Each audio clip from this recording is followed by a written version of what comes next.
Here we're now doing part D, which says, prove that the equation x to the power of 5 minus x squared minus 4 is equal to 0 has at least one root.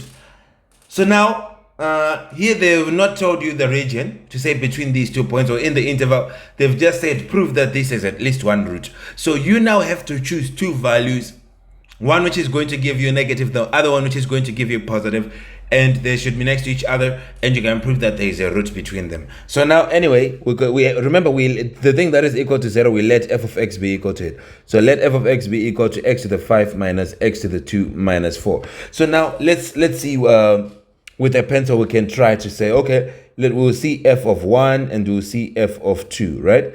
F of 1 is equal to 1 to the 5 minus 1 squared minus 4. This is going to be equal to 2 to the power of 5 minus 2 squared minus 4. So we're trying, okay? 1, we say open bracket 1 to the power of 5, close bracket, then minus 1 squared minus 4. Here I get an answer of negative 4. So here I've found an answer which is negative 4. And then I'm going to try 2. So open bracket 2 to the power of 5, close bracket, minus 2 squared minus 4. Here I got an answer which is 24. Oh, so yes, this is beautiful. One is negative, one is positive. So between them, there is a solution. I've proved it. So using the intermediate value theorem, that's what I've used. They've just said prove. And obviously we prove using the intermediate value theorem, my friends. So you're going to just say f of 1. Now you're going to write in thingy because you can now write it, okay? Okay, so now, yeah, let's evaluate. So what are we going to have now?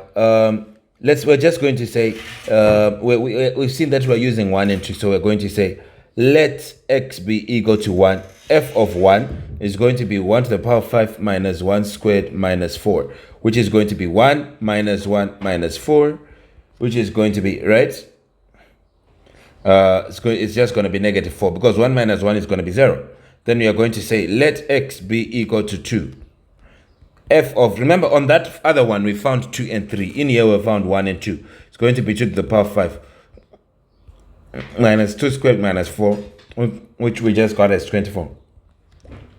So you can now say, since f of 1 is less than 0, which is less than f of 2, because f of 2 is positive, we can then say by IVT, there is a value C such that f of C is equal to 0, okay?